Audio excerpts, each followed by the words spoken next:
Okay, we've got our top three finishers from today's Motivation Supersport race here at MotoAmerica. Our winner, PJ Jacobsen, second place, Tyler Scott, and third place, Matthew Skoltz.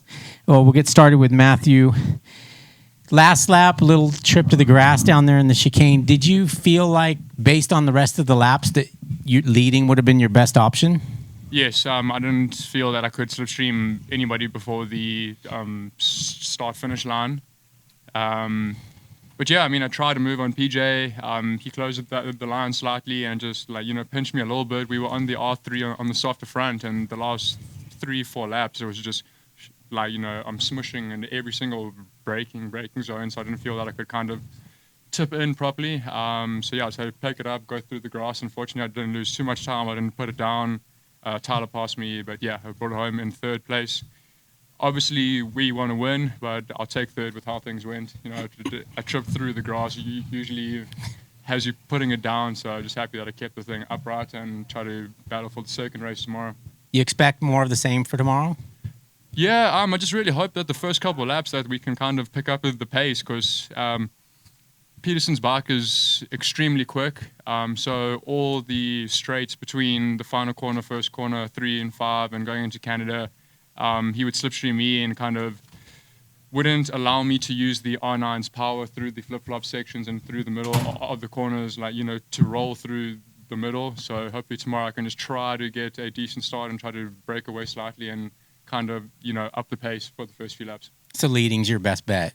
At this stage, I think so, yeah, because the R9 handle is great, but we just, lacking a little bit on the top-end speed, but we knew coming here would be difficult for us, but, I felt that I could have won if I played my cards better, but, that's just how things go. Racing is racing. All right, well, congratulations. Hey. Second place today, Tyler Scott. You had a pretty wild race. It started with a wild first lap where you had some contact, and it's ended with a last lap where there was a little contact too, but you managed to keep everything upright, and here you are in second. Yeah, definitely. My race was pretty boring in the middle, but the first lap and the last lap were definitely the most hectic. The bike felt really great this weekend, the whole Vision Wheel M4XR Suzuki team. We've been testing a good bit, and we came here, and the last 2 rounds really haven't been that great for us, and the handling of the bike, I've just been fighting the bike all season since Daytona. We had a great bike there, and I don't know what happened when points came into the equation, but we just couldn't get a good setup. And this weekend, we kind of flipped the bike upside down, went back to some old settings, and I feel at home again on the bike, and I feel like I can battle for the win. And today felt really great in morning qualifying. Made huge changes overnight, and I was just chilling. I was hanging out. I felt really good. Even if they were to push, I could stay with them. And then the last lap, same thing that Matt said, my best bet was leading. All the bikes are pretty equal now. It's really hard to draft going to the start-finish line and get ahead of someone easily, and especially Peterson. His bike's a little bit faster than ours, I believe. So there was no passing him before the line. All the passes to be done are on the brakes, and went in turn 5 on the brakes, made a clean pass, and went to tip into the corner, and he, I didn't see the video or anything, but got smashed into by him, and finally got the bike tipped in. Was a little wide, so PG got under me and Matt, and then kind of got clipped by Matt going up the hill, and then went to tip in for turn 6, and the pipe was bent, so I had no rear brake to track to the apex, and just tried to keep it upright for the last half of the lap there, and kind of got lucky with Matt running wide, and that's why we're in second. But I think there's a lot more to come for the racing tomorrow, and I believe the pace should be a little bit faster as well. All right, thank you. Our winner, PJ Jacobsen, it's his second win of the season so far, and he's our championship points leader.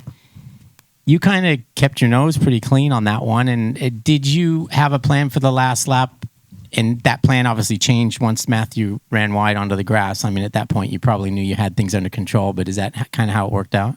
Yeah, it was a pretty crazy race. It was probably good for fans to watch, but yeah, towards the end there, when me and Matthew were going into turn 5, I was underneath him there and stuff, and I kind of knew that Tyler and Cam maybe had a little bit of advantage on us. So I guess at that point, when you go to the last lap in your championship mode, kind of, and you're battling with one guy in the championship. Like, you just think about him, so you're like, I got to beat him, So yeah, then when all that stuff happened, it kind of freed up things, and then I got in a pretty lucky position, to be honest. And then I just tried to put my head down and go, but I didn't know how close he was behind me. I knew someone or him would make a move into the chicane, but he went for it, and unfortunately just didn't make the chicane. But yeah, I think I just got pretty lucky today and was in the right position at the right time to be sitting where I'm at now, But yeah, everybody was riding great. It was a good race, but I think we have some things to work on for tomorrow because I was struggling in some spots, and I just need to go back and look at some things to try to improve on tomorrow's race, and it'll probably be a faster pace and a good race again. Yeah, I don't think that anyone's going to be able to get away unless drastic change. No, unless Matthew hammers down or Tyler or someone hammers down, low 16s or something like that, and they're away. But I think here right now with the class is probably a pretty big group, so it gets a little hectic and probably gets people a little bit angry in the race as well. So I think tomorrow will be a good race as well, and you just gotta be smart and kind of, I don't know, have a race strategy, I guess. But again, I feel like I'm pretty lucky to be sitting in the position I'm in, and I was in a good timing, Okay, thank you. Any questions? I just have one for Tyler. Tyler, the incident in bending the pipe, did it affect the power of the bike at all, or was it fine? No, the pipe wasn't creased. The only thing that affected is there was no rear brake. So when I went to that, the pipe, it jammed that all up. So it was just solid. But no, it still felt fast. There was no major power decrease, just a little bit. It sounded a little different, and I honestly didn't know how far it was sticking out. If it was straight 90 degrees out, I was kind of a little bit hesitant too for the couple right-handers after that. I didn't want the pipe to hit the ground if it was bent that far. But no, it felt fine. Okay, thanks, guys. Thank you. Okay, we've got our top three finishers from today's first Superbike race here at MotoAmerica. Our winner, Josh Herron, second place, Bobby Fong, and third place, Cameron Bobier. We'll get started with Cameron. 3 wins so far in 2025, and another second place, 2 second places. Championship points leader. I got third. Oh, you did third. Well, thanks. Turn 1 wasn't your friend today. No. Tell us about the start. You got a good start, and then obviously ran wide, and then I think the second to last lap, same.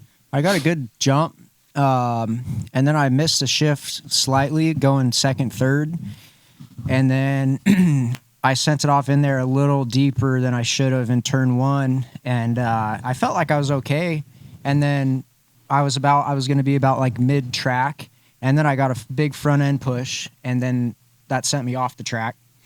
And just kind of blended in as safe as I could.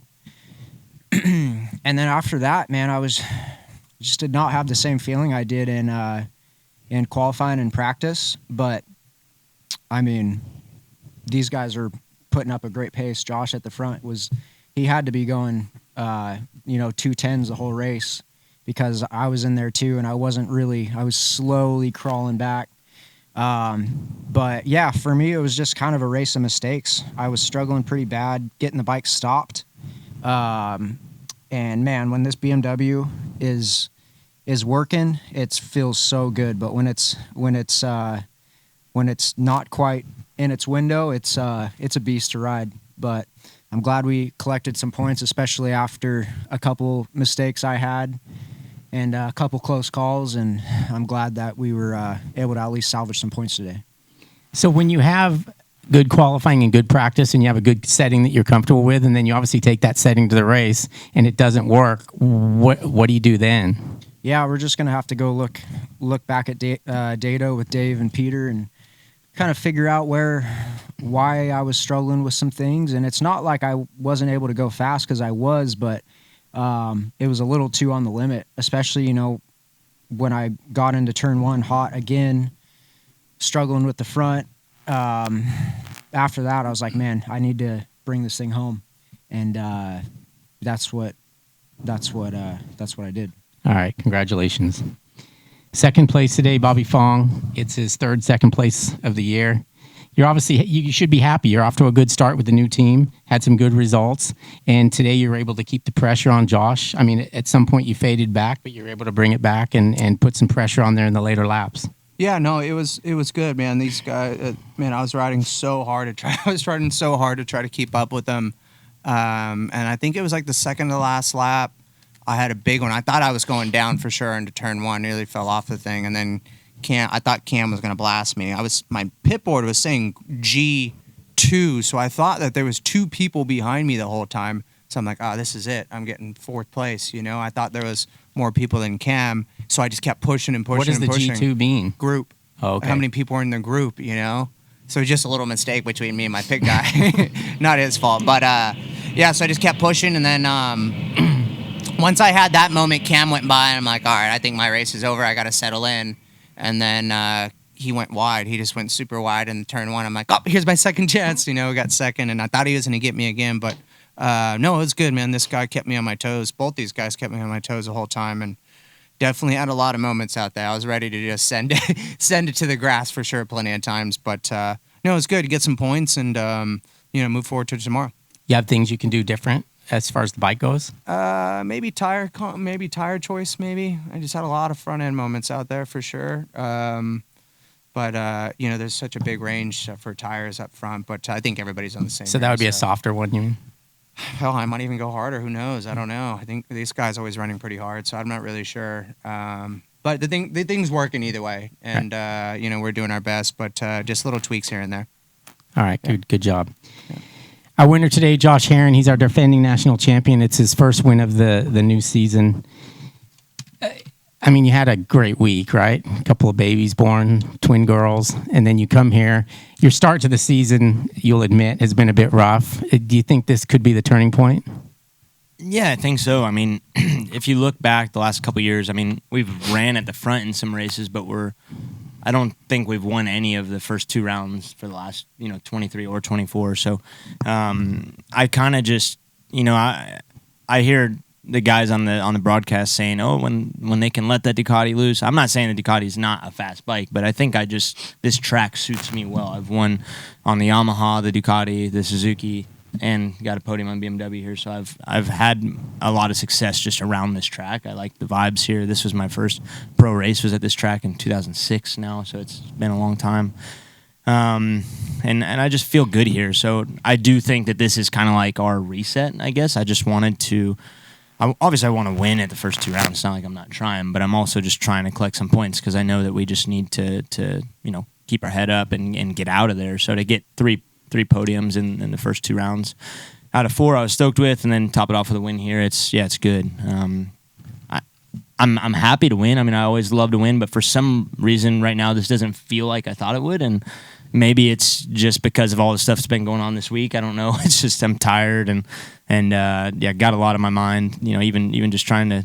I was like, oh, I want to say something about the babies on the podium, and it was like hard to remember all of the names now. There's just so many. I'm like, I'm gonna mess this up right now. But yeah, I'm excited. I may not look it, but I think I've got so much going on in my mind right now. It's insane. So hats off to the team for working hard and pushing me this weekend, and hopefully tomorrow goes just as good. All right, thank you. Any questions?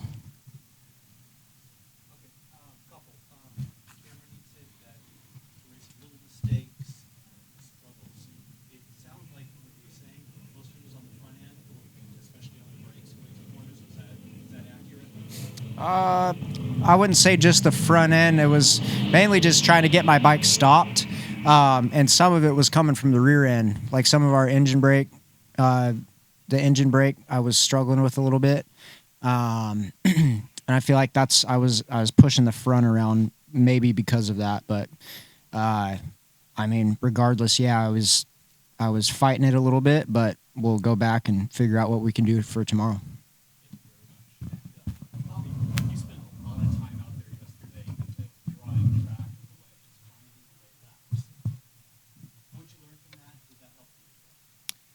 It didn't help me today, no. But I mean, any track time is valuable time usually, even though it feels dangerous. It wasn't going to be wet this weekend. But for myself, I need the laps in the wet. I mean, I tend to struggle. And this year I made a big step in the wet, but I want to continue. You know, I haven't won in the wet. I never won in the wet, so I just want to continue working with myself, you know, and the team, and any chance I could get out there and just learn something, even if it's this much, I'm all for it. So.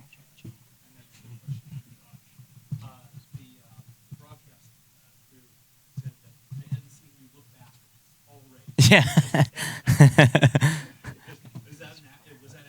I think I looked back one time, like on the first lap, but you know, my mom's always yelling at me when I'm looking back. So it's been something since I was a little kid that she's just always like, quit looking back. Like it's she always says when I look back, you know, I make mistakes, and you know, they always say, you know, in life, right, you don't want to look back, you always want to look forward. So I just wanted to know what's going on, right? Sometimes it's important to look back. Here, I use the TVs more than anything because we can see the TVs on the track. So, turn two, and I think like down by coming out of turn 7, the right-hander. Bro, you're looking at TV over Yeah, yeah. Just, you know, it helps sometimes to see who it is, or like how much it is. So a lot of the race, I could see, I think, what was Cam coming out of 7 as I was looking at the TV. So it's like that helps a little bit, just ease your mind at what's going on. But yeah, I honestly thought Cam was going to be a little bit quicker, and I'm kind of bummed at myself, I think, for not pushing. I'm not trying to sound big-headed or anything, but like at the beginning, I wanted to push a little harder, but I was like, okay, do I want to waste my tire and energy if I know Cam's going to catch me anyways? Because I knew at the end I felt like I could have a battle with him, but could I prevent him from catching me? I didn't know. So I didn't want to waste a bunch of tire and energy trying to pull away. I didn't have that much confidence to like know, okay, I can go now. If I would have been P1 this morning, had that 3/10 advantage on him, then I would have just gone to you know, eliminate that factor. But I was kind of just waiting for him to catch up. And then when it didn't happen, I'm like, all right, 5 laps from then, I started like kind of like putting some pressure and seeing what would happen.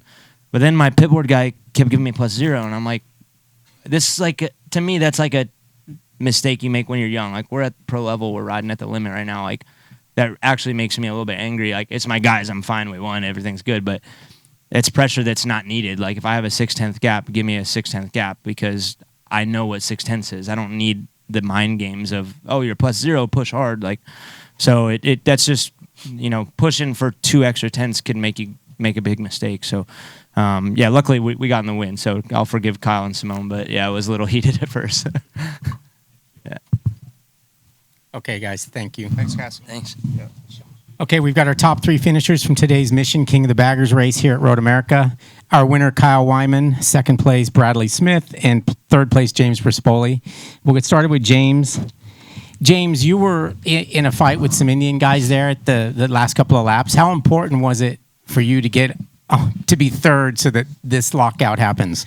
Yeah, that was the entire mission, man. Like, I don't necessarily get many chances this year to race with these boys. So for me, it was absolutely imperative that I pass the Indians and create the first ever factory Harley-Davidson lockout in the CVOST livery. So we had Willie G on site, the Davidson family, and you know, a lot of the staff from Harley Davidson. And you know, this is Harley's backyard, and we've been feeling really good all year.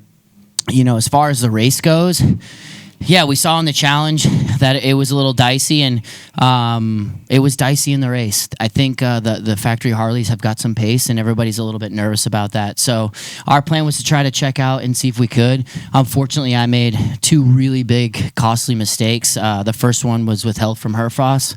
You know, it is what it is. We're racing, and you know, it cost me a lot of positions, and I essentially had to pass the whole train twice.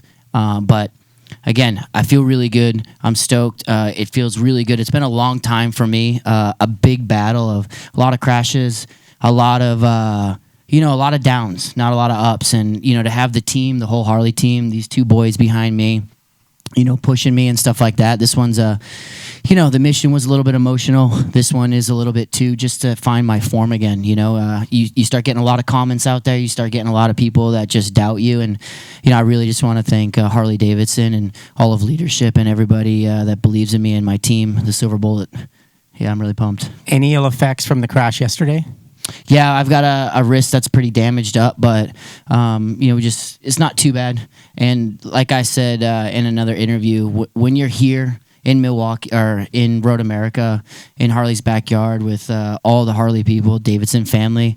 There really isn't any pain. You just ride better.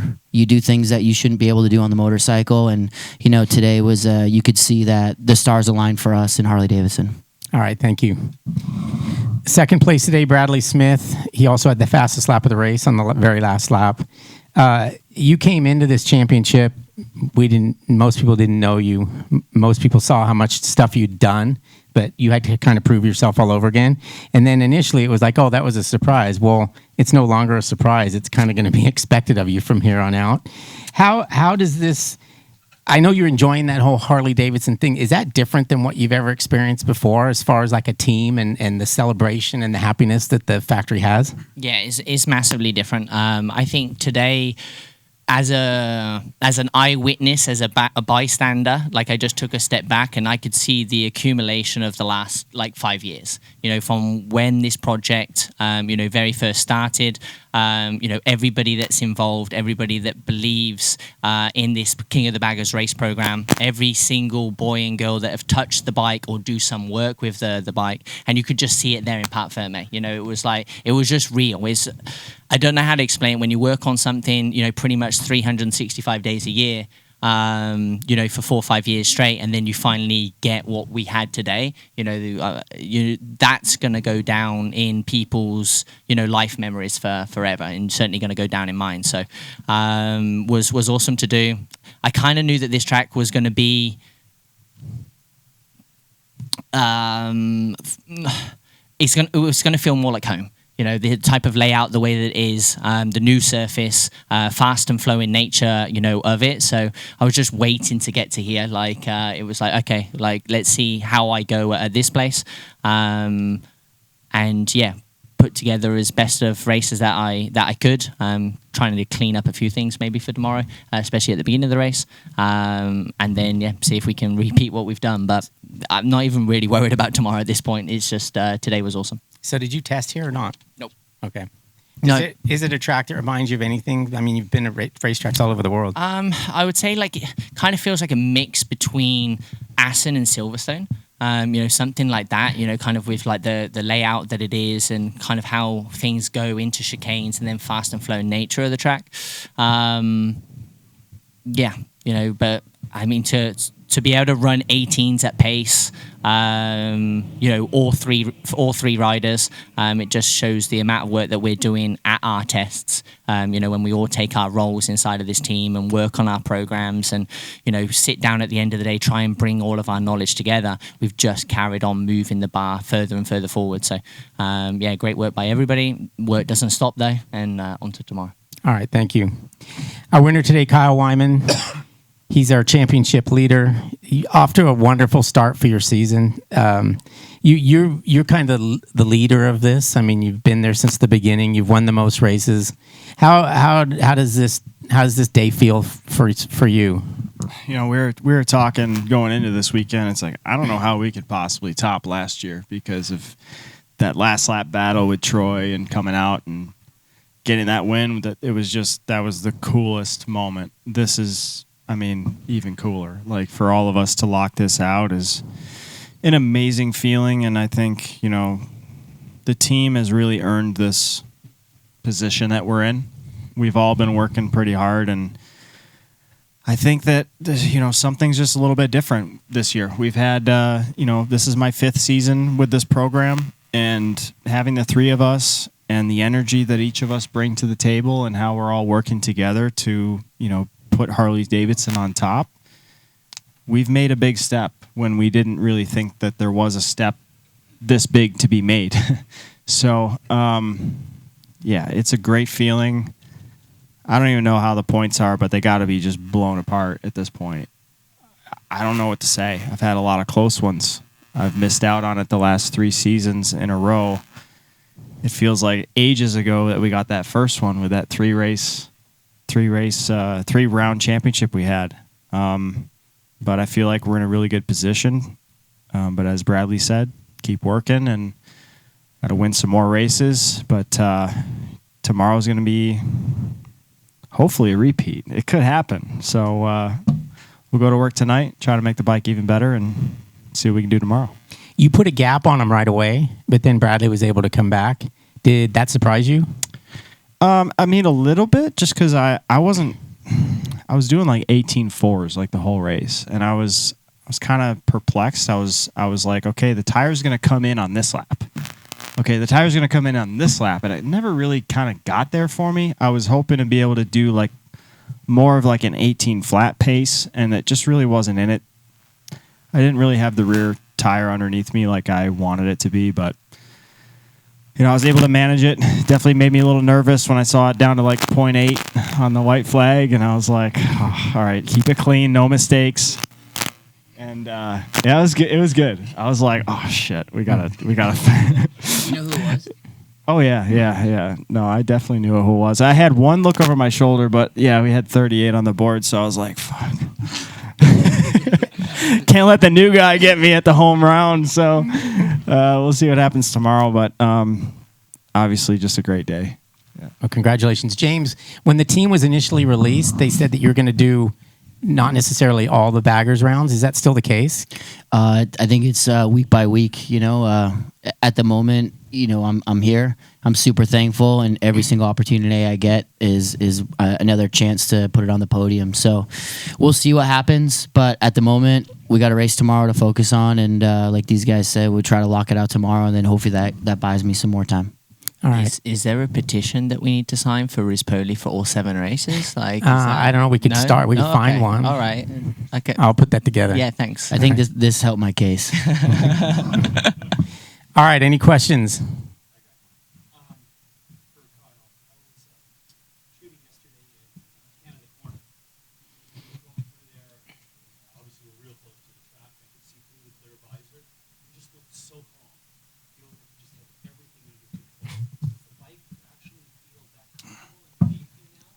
No, I really fooled you. Poker player. No, I mean we've made very small changes. I'm very familiar with the motorcycle that we have. It's been an evolution, but the kind of the original heart and soul that the bike had the first time I rode it before the 2021 season is still in it. And like I said earlier when we were up here for the VIP thing, I'm just grateful. 5 years, we've seen how much this has grown. It's growing the whole sport. I mean, it's incredible what we're seeing out here at the races, and just to be in this position, I think, speaking for all three of us, I mean, we've had long careers up to this point, and I don't think any of us thought that we could find ourselves in a position that means this much to so many people. So, it feels like just something that you can't take for granted, and I'm just super grateful to be in this position. Okay. Thank you.